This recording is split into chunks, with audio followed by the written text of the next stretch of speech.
आज के इस वीडियो में हम बात करेंगे भारतीय तट रक्षक इंडियन कोस्ट गार्ड की न्यू रिक्रूटमेंट नोटिफिकेशन के ऑनलाइन फॉर्म अप्लाई प्रोसेस के बारे में। तो फ्रेंड्स, यहां पर जो ये नोटिफिकेशन है कोस्ट गार्ड में, ये आपके नाविक जीडीडीबी और आपके यांत्रिक रिक्रूटमेंट 2023 नोटिफिकेशन के लिए जारी किया गया है, जिसके लिए आप ऑनलाइन आवेदन कर सकते हैं। ये फ्रेंड्स 01/2024 बैच है, जिसके लिए आपको ऑनलाइन आवेदन करना होगा। इस वैकेंसी से रिलेटेड जानकारी आपको jobrasta.com पर मिल जाएगी। लिंक मैंने आपको वीडियो डिस्क्रिप्शन में दिया हुआ है, वहां पर जाकर आप इसकी डिटेल्स को चेकआउट कर सकते हैं। क्वालिफिकेशन की जो क्राइटेरिया है वो आपको यहां पर देखने को मिल जाता है। इसके अलावा फ्रेंड्स, आप नीचे आते हैं तो यहां पर आने के बाद आपको देखिए अप्लाई का लिंक भी मिल जाएगा। नोटिफिकेशन से रिलेटेड जानकारी मैंने आपको पहले ही अवेलेबल की हुई है, आप उस जानकारी को चेकआउट कर सकते हैं। साथ में अप्लाई करने से पहले जो ये नोटिफिकेशन है इसको आप ध्यान से चेक जरूर करें। तो यहां पर फ्रेंड्स देखिए, ये इसका ऑफिशियल पोर्टल है, जहां से फ्रेंड्स आप अपना नोटिफिकेशन पढ़ सकते हैं। कोस्ट गार्ड की ऑफिशियल वेबसाइट पर जाकर 8 सितंबर 2023 सुबह 11 बजे आपका फॉर्म स्टार्ट हो जाएगा। इसके लिए फ्रेंड्स आपको यहां पर आना होगा इस पोर्टल पर, जहां पर फ्रेंड्स आपको 01/2024 का ऑप्शन मिलता है। इसके बाद फ्रेंड्स आपको सबसे पहले देखिए एक ऑप्शन मिलता है क्रिएट अकाउंट का। आप इस ऑप्शन पर जाएंगे। अपने अकाउंट को क्रिएट करने के लिए कुछ बेसिक जानकारी आपको फिल करनी है, तो मैं यहां पर सिर्फ सैंपल के तौर पर एंटर कर रहा हूं। आपका जो एक्चुअल डाटा है वो आपको देना होगा। सबसे पहले आप यहां पर नेम की एंट्री करेंगे। इसके बाद आपको यहां पर फादर नेम की एंट्री करनी है। इसके बाद आपको यहां पर मदर नेम की एंट्री करनी होगी। इसके बाद नेशनलिटी आपको सेलेक्ट करना है, आपका जेंडर सेलेक्ट करना है, आपकी मेल आईडी आपको यहां पर एंटर करनी होगी, आपका मोबाइल नंबर आपको यहां पर एंटर करना है और उसके बाद जनरेट ओटीपी आपको करना है। आपका मेल आईडी पर और एसएमएस के जरिए मोबाइल पर एक ओटीपी आती है, वो ओटीपी आपको डालना है। इसके बाद यहां पर ये इंफॉर्मेशन आपको कैसे मिली है वो आप सेलेक्ट कर सकते हैं और उसके बाद यहां से इस डाटा को सबमिट कर सकते हैं। इसके बाद फ्रेंड्स जब आपका रजिस्ट्रेशन कंप्लीट हो जाएगा, इसके बाद फ्रेंड्स एक पासवर्ड आपके मेल आईडी पर और आपके मोबाइल पर एसएमएस के जरिए सेंड कर दिया जाएगा। अब आपको उसके साथ इसमें लॉगिन करना होगा। तो फ्रेंड्स लॉगिन करने के बाद नेक्स्ट ऑप्शन है रीसेट पासवर्ड का। अब देखिए पासवर्ड आपका 8 से 16 कैरेक्टर का होना चाहिए। इसमें आपका अपर केस, लोअर केस, आपके फ्रेंड्स स्पेशल कैरेक्टर, नंबर्स उस पासवर्ड में होना जरूरी है। सैंपल मैं आपको यहां पर शो कर देता हूं लिखकर। जैसे फ्रेंड्स आप यहां पर देखिए अपर केस यूज कर सकते हैं, आप यहां पर स्मॉल लेटर्स यूज कर सकते हैं, नंबर्स यूज कर सकते हैं और कोई भी स्पेशल कैरेक्टर जो आपको यहां पर दिए गए हैं ये आप यूज कर सकते हैं। तो कुछ इस तरह से पासवर्ड आपको यहां पर बनाना होगा और ध्यान रखिएगा पासवर्ड 8 से 16 कैरेक्टर के बीच में होना चाहिए। पासवर्ड जनरेट करने के बाद आप इस कैप्चा कोड को फिल करेंगे और यहां से कंटिन्यू कर देंगे। तो फ्रेंड्स पासवर्ड रिसेट होने के बाद आपको देखिए एडवर्टाइजमेंट का यहां पर भी लिंक मिल जाता है। आप यहां से एडवर्टाइजमेंट चेक कर सकते हैं और इसके बाद फ्रेंड्स आपको एफएक्यू वगैरह सब आपको यहां पर दिए गए हैं, इंग्लिश एंड हिंदी में आप इसे पढ़ेंगे। इसके बाद आप यहां से इसे डिक्लेयर करेंगे और उसके बाद यहां से सबमिट कर देंगे। सबमिट करने के बाद फ्रेंड्स आपका देखिए जो डैशबोर्ड है ये ओपन हो जाएगा पर्सनल इंफॉर्मेशन का। आपको यहां पर आपका आधार कार्ड नंबर देना है। अगर फ्रेंड्स आप यहां पर नीचे ऑप्शन है, इसमें भी आपको एक आईडी प्रूफ का नंबर मिलता है, तो आप ID proof Aadhaar card, DL, passport, voter ID, PAN card, कोई भी ऑप्शन आप यहां पर सेलेक्ट कर सकते हैं। और सेलेक्ट करने के बाद फ्रेंड्स उस आईडी का जो नंबर है वो आपको 2 बार देना होगा। इसके बाद आइडेंटिफिकेशन मार्क में फ्रेंड्स कोई भी कट का निशान, कोई मोल, कोई बर्न का निशान है आपके चेहरे पर, हाथ पर, पैर पर जो कि विजिबल हो, आप उसकी जानकारी देंगे। नहीं है तो आप दोनों में नो मार्क की एंट्री कर सकते हैं। इसके बाद कैटेगरी ऑप्शन है, तो कैटेगरी आपकी कौन सी है, जनरल है, ओबीसी है, ईडब्ल्यूएस है, एससी है, एसटी है, आप यहां से सेलेक्ट कर सकते हैं। सेलेक्ट करने के बाद फ्रेंड्स यहां पर देखिए आपको ऑप्शन मिलेगा डेट ऑफ इशू का। तो आपका फ्रेंड जो सर्टिफिकेट है वो कब इशू हुआ है वो जानकारी आपको देनी होगी। इसकी वैलिडिटी क्या है, अगर आपके सर्टिफिकेट पर जो भी सर्टिफिकेट आप यहां सेलेक्ट कर रहे हैं उस पर वैलिडिटी डेट मेंशन है, कब तक वो वैलिड है, तो आप इसको सेलेक्ट करेंगे।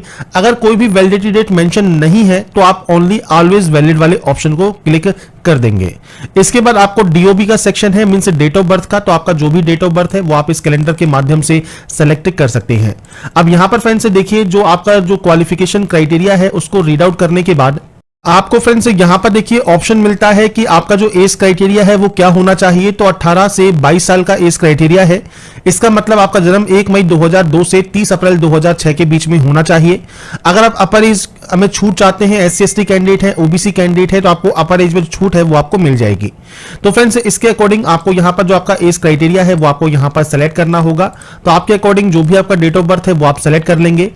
प्रूफ आप क्या देंगे, बर्थ सर्टिफिकेट या 10 की मार्कशीट आप दे सकते हैं। एज में अगर आपको छूट चाहिए तो आप यहां पर यस कर सकते हैं। अगर आपका जो एज है, जो क्राइटेरिया आपको यहां पर दिया गया है, इस क्राइटेरिया से ज्यादा आपकी एज होती है और आप रिजर्व कैंडिडेट हैं, तो आपको यहां पर यस का ऑप्शन आपका एप्लीकेबल हो जाएगा। फीस में अगर आपको छूट मिलती है तो ये ऑटोमेटिक यस हो जाता है। बाकी अगर फ्रेंड्स आप यहां पर जनरल ओबीसी कैंडिडेट हैं तो आपको फीस में छूट नहीं मिलती। इसके बाद है एम्प्लॉयमेंट टाइप। अगर फ्रेंड्स आप पहले से कोई एम्प्लॉयड है प्राइवेट सेक्टर में, गवर्नमेंट सेक्टर में, तो आप सेलेक्ट कीजिए, नहीं तो आप अनएम्प्लॉयड करेंगे। इसके बाद आपको यहां पर आपका आईडी प्रूफ और आपका डीओबी सर्टिफिकेट मतलब 10 की मार्कशीट सर्टिफिकेट जो भी आपने सेलेक्ट किया है वो आपको अपलोड करना है। और ये ध्यान रखिएगा ये आपको ओरिजिनल डॉक्यूमेंट यहां पर अपलोड करना होगा। इसके लिए फ्रेंड्स आप ब्राउज पर क्लिक करेंगे, फाइल को सेलेक्ट करेंगे और यहां पर आप इसे अपलोड कर देंगे। फाइल का साइज 50 से 150 KB के बीच में होना चाहिए। तो फ्रेंड्स मैं आपको अगर सैंपल के तौर पर यहां पर शो करूं तो देखिए आपको एक्सेप्टेबल डॉक्यूमेंट वो आपको यहां पर दिए गए हैं। तो आपका जो डॉक्यूमेंट है वो बिल्कुल क्लियर होना चाहिए, ओरिजिनल कंडीशन में होना चाहिए। अगर आपका ये एक्सेप्टेबल डॉक्यूमेंट जिस तरह से आपको दिए गए हैं इस तरह से अगर आपके डॉक्यूमेंट है तो वो एक्सेप्टेड नहीं होंगे, इसलिए एक्सेप्टेबल डॉक्यूमेंट ही यहां पर आपको अपलोड करने होंगे। इसके बाद फ्रेंड्स नेक्स्ट ऑप्शन आता है यहां पर आपके पोस्ट सिलेक्शन का। अब देखिए आप डीबी के लिए, जीडी के लिए, यांत्रिक के लिए किसी भी पोस्ट के लिए आवेदन कर सकते हैं। बस ये ध्यान रखिएगा जिस भी पोस्ट के लिए आप आवेदन यहां पर कर रहे हैं उसमें फ्रेंड्स आप सिर्फ एक ही पोस्ट के लिए आवेदन कर सकते हैं। डीबी के लिए सिर्फ 10वीं पास रिक्वायर्ड है, जीडी के लिए 10+2, पर इसमें मैथ एंड फिजिक्स होना चाहिए और यहां पर मैट्रिकुलेशन के साथ साथ आपके पास डिप्लोमा भी होना जरूरी है। तो मैं यहां पर फ्रेंड्स आपको जीडी का जो ऑप्शन है वो फिल करके दिखाऊंगा। जब हम मोबाइल से फिल करेंगे तो हम आपको यांत्रिक का फॉर्म फिल करके दिखाऊंगा। डीबी का फॉर्म की प्रोसेस वही है जो कि नाविक जीडी की है। तो फ्रेंड्स यहां पर सिलेक्ट करने के बाद आप डाटा को सेव कर देंगे। डाटा सेव होने के बाद आपके सामने यहां पर आएगा 10th का ऑप्शन। अब देखिए अगर आप यहां पर फ्रेंड्स सिर्फ जो है डीबी के लिए अप्लाई कर रहे हैं तो ओनली 10th का ही डिटेल आपको फिल करना है। तो सबसे पहले 10th आप पास आउट है। इसके बाद आपके बोर्ड का नाम क्या है तो आप बोर्ड का नाम सेलेक्ट कर लेंगे। 10th का जो सर्टिफिकेट है वो सर्टिफिकेट नंबर क्या है। इसके बाद परसेंटेज सिस्टम है तो परसेंटेज सेलेक्ट कीजिए और अगर आपका सीजीपी सिस्टम है तो आप सीजीपी सेलेक्ट करेंगे तो यहां पर सीजीपी का ऑप्शन आ जाएगा। तो ये आपके ऊपर डिपेंड करता है आपका किस तरह का सिस्टम है। आपका ईयर ऑफ पासिंग क्या है, मतलब आपने इसको कब पास किया है, आप उसकी जानकारी यहां पर प्रोवाइड करेंगे। इसके अलावा अगर आपके पास कोई एडिशनल मार्कशीट है 10वीं की तो आप यस कर सकते हैं, नहीं है तो आप सिंपली नो कर देंगे। मतलब आपके पास सिर्फ एक ही मार्कशीट है तो ठीक है। अगर आपने मल्टीपल बार आपने मान लिया एग्जाम दिया है या आपने सप्लीमेंट्री में इसको पास किया है तो आपके पास एक से ज्यादा मार्कशीट है तो आप यहां पर जो है यस कर सकते हैं। हाउ मेनी सब्जेक्ट आपकी जो है 10th में रही है तो आपकी मार्कशीट में जितनी सब्जेक्ट लिखी है वो आपको एंटर करना है। इसके बाद आपको ऐड सब्जेक्ट पर जाना है और यहां पर सबसे पहले आपको आपकी जो सब्जेक्ट है उनकी आपको एंट्री करनी होगी। जैसे ही आप टाइप करेंगे आपको सब्जेक्ट का नाम आ जाएगा। यहां पर आपको देना है ऑप्टेन मार्क्स, मतलब कितने नंबर्स आपने गेन किए, कितने में से गेन किए ये आपको देना है और उसके बाद आपको ऐड सब्जेक्ट कर देना है। इस तरह से फ्रेंड्स आप मान लीजिए कोई और सब्जेक्ट यहां पर सेलेक्ट करना चाहते हैं तो वो आपको सेलेक्ट करना है। आपको यहां पर उसके नंबरों की एंट्री करनी है और आप इस तरह से आपकी जितनी भी सब्जेक्ट रही है आप फ्रेंड्स यहां पर उनकी जो एंट्री है वो कर सकते हैं। तो यहां पर फ्रेंड्स देखिए सब्जेक्ट्स की एंट्री करने के बाद आपको फ्रेंड्स यहां पर डाटा का ऑप्शन मिलेगा सेव का, आप यहां से डाटा को सेव कर देंगे। तो फ्रेंड्स जब आपकी 10th की डाटा सेव हो जाती है इसके बाद आप आएंगे 12th डिटेल पर। इसके बाद सेम आप 12th पास आउट है या नहीं है, आपके फ्रेंड्स यहाँ पर बोर्ड का नाम क्या है, आपके फ्रेंड्स सर्टिफिकेट का नंबर क्या है, सेम परसेंटेज सिस्टम है, क्या आपका सिस्टम आपका रहा है पास आउट का। इसके बाद आपका जो है फ्रेंड्स ईयर ऑफ पासिंग क्या है, एडिशनल मार्कशीट आपके पास है या नहीं है, कितने नंबर ऑफ पोस्ट क्लास आपने सब्जेक्ट आपने यहाँ पढ़ी है वो आपको देना है। यहाँ पर आपको फ्रेंड्स आपके फिजिक्स और मैथमेटिक्स के जो नंबर्स हैं आपको उनकी जो एंट्री है वो यहाँ पर करनी होगी। तो ये फ्रेंड्स आपको यहां पर आपके अकॉर्डिंग डाटा को यहां पर एंटर करना है। ये फ्रेंड्स फिजिक्स एंड मैथमेटिक्स आपका जरूरी रहता है। अगर आप कोई ऐड सब्जेक्ट यहां पर करना चाहते हैं तो आप यहां पर इस तरह से आपके जो सब्जेक्ट्स हैं उनकी फ्रेंड्स यहां पर आप एंट्री कर सकते हैं, मतलब कितने नंबर्स आपने यहां पर गेन किए हैं। तो आपको फ्रेंड्स आपकी जितनी सब्जेक्ट रही हैं आपकी मार्कशीट में उसके अकॉर्डिंग ही आपको यहां पर आपके नंबर्स की एंट्री करनी होगी। नंबर्स की एंट्री करने के बाद आप डाटा को सेव कर देंगे। इसके बाद फ्रेंड्स नेक्स्ट ऑप्शन आएगा आपकी कम्युनिकेशन डिटेल्स का। पहला ऑप्शन है परमानेंट का। तो फ्रेंड्स आपका पूरा एड्रेस जो भी आपका एड्रेस है वो आप यहां पर लिख सकते हैं और यहां पर आपको फ्रेंड्स ये जो सेक्शन है ये सिर्फ आपके एड्रेस का है तो आपको आपका एड्रेस देना है। स्टेट या यूटी कौन सा है, डिस्ट्रिक्ट कौन सा है, कोई सब डिस्ट्रिक्ट है तो आप उसको सेलेक्ट कर सकते हैं, पिन कोड क्या है और आपका पोस्ट ऑफिस क्या है ये जानकारी आपको यहां पर मेंशन करनी है। अगर आपका प्रेजेंट और आपका करंट एड्रेस सेम है तो आप सेम पर क्लिक कीजिए, अलग अलग है तो आप अलग अलग एंट्री करेंगे और उसके बाद यहां से डाटा को सेव कर देंगे। सेव करने से पहले डोमिसाइल स्टेट का ऑप्शन भी है तो डोमिसाइल स्टेट आप सेलेक्ट कीजिए और उसके बाद ही यहां से आप इसे सेव करेंगे। सेव करने के बाद नेक्स्ट ऑप्शन है एडिशनल डिटेल का। अब यहाँ पर देखिए आपको कभी आप डिस्चार्ज हैं अगर आप इंडियन आर्मी, नेवी या इंडियन एयरफोर्स से, तो आप यहाँ पर यस या नो कर सकते हैं। इसके अलावा क्रिमिनल प्रोसीडिंग का आपका यहाँ पर ऑप्शन है, तो आपका जो भी ऑप्शन एप्लीकेबल है वो आप यहाँ पर बताएंगे। कन्विक्टेड है by the court of India, तो आप यहाँ पर यस या नो कर सकते हैं। आपको एग्जाम देने से मना किया गया है, नहीं किया गया है, वो आपको जानकारी देनी है और उसके बाद ही आपको यहाँ से इस डाटा को सबमिट करना है। डाटा सबमिट होने के बाद अब आपके सामने आता है photograph upload, signature upload, left thumb impression upload. तो यहां पर देखिए आपको देखिए कुछ सैंपल फोटो दी गई है, तो आप यहां सैंपल फोटो देख सकते हैं जिसपे आपको आपका नाम और डेट ऑफ फोटोग्राफ मेंशन करना होगा कैपिटल लेटर्स में, और यही तरह की फोटो जो है वो आपकी एक्सेप्टेबल फोटो रहती है। इसके अलावा आपको यहां पर सिग्नेचर अपलोड करना है, आपका लेफ्ट थंब इंप्रेशन अपलोड करना है। अब हो सकता है जब अपनी फाइल को आप अपलोड करें तो वो अपलोड ना हो, तो इस कंडीशन में ध्यान रखिएगा जो फाइल का जो नाम है वो नाम फ्रेंड्स आपको यहां पर दिया गया है, जैसे फोटोग्राफ का है passport_फोटोग्राफ। तो फ्रेंड्स देखिए मैंने सिर्फ सैंपल के तौर पर आपको शो किया है, तो आप यहां देखेंगे इस फाइल का जो नाम है वो फ्रेंड्स मैंने यही रखा है। तो आप यहां पर देखिए इसको यहां पर जब अपलोड करेंगे तो आपको यहां पर जो डाटा है ये आपकी अपलोड हो जाएगी। मैंने सिर्फ सैंपल के तौर पर आपको शो किया है, आपका एक्चुअल डाटा आपको यहां पर अपलोड करना है। ऐसे ही सिग्नेचर जो है उसका जो नाम है वो फ्रेंड्स सिग्नेचर ही आपको रखना होगा, तो सिग्नेचर आप यहां पर अपलोड करेंगे। इसके अलावा फ्रेंड जो लेफ्ट थंब इंप्रेशन है उस पर आप जाएंगे, ब्राउज पर जाएंगे और यहां पर फ्रेंड जो लेफ्ट थंब इंप्रेशन है इसका देखिए जो नाम है फाइल साइज वो थंब इंप्रेशन होना चाहिए। तो आपको करना क्या है, जो आपका फाइल का जो नाम है आप वो फ्रेंड्स रीनेम कर सकते हैं और यहां पर फ्रेंड्स आपका जो इंप्रेशन का जो नाम है वो thumb_impression होना चाहिए, और जब थंब इंप्रेशन आपका होगा तो आप इसे यहां पर सेलेक्ट करेंगे तो ये यहां पर अपलोड आपका हो जाएगा। तो आपको फाइल नेम भी ध्यान से रखना है और उसके बाद ही डाटा को सेव करना है। इसके बाद है फ्रेंड्स आपका देखिए जो सिलेक्शन है एग्जाम सिटी का। अब ये जो आप यहां पर सेंटर चूज करेंगे आपके 30 किलोमीटर रेडियस के अंदर है तो आप यस कर सकते हैं, 30 किलोमीटर रेडियस में नहीं है तो आप सिंपली नो कर सकते हैं। सबसे पहले आपको यहां पर सेलेक्ट करना है स्टेट, तो आप स्टेट पर जाएंगे। इसके बाद आपको यहां पर सिटी चूज करनी है।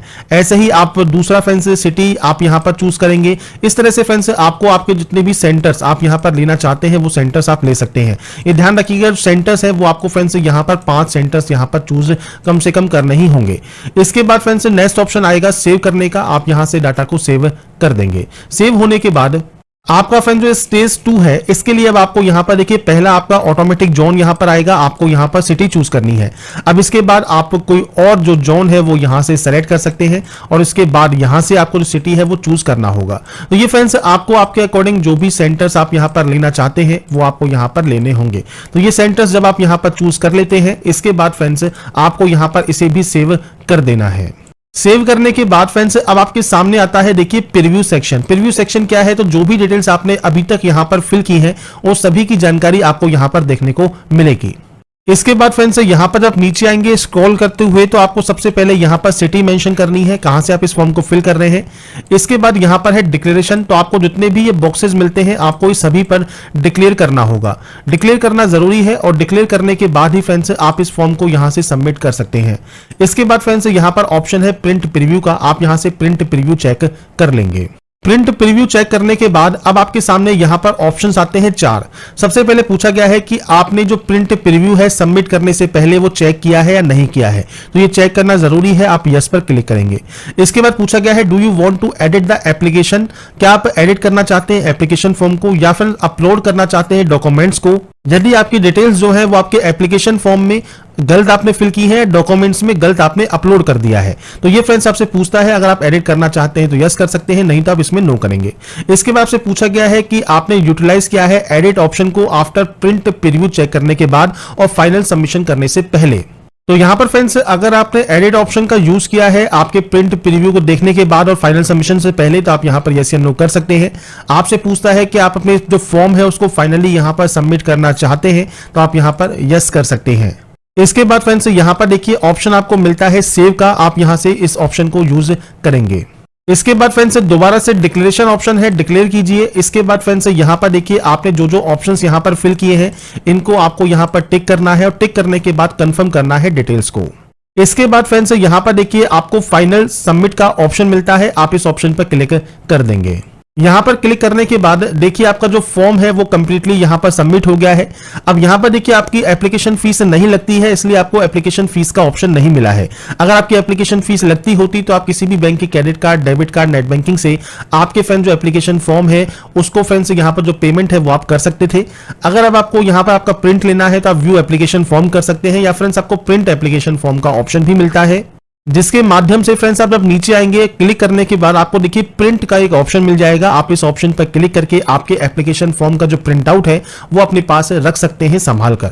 तो यहां पर मैंने आपको फुल प्रोसेस बता दी है कैसे आप कोस्ट गार्ड 01/2024 बैच जो कि नाविक, जीडी, डीबीएन यांत्रिक पोस्ट का है, इसका ऑनलाइन फॉर्म अप्लाई कर सकते हैं। अगर आपको हमारा ये अपडेट पसंद आया है तो लाइक, सब्सक्राइब जरूर कीजिए।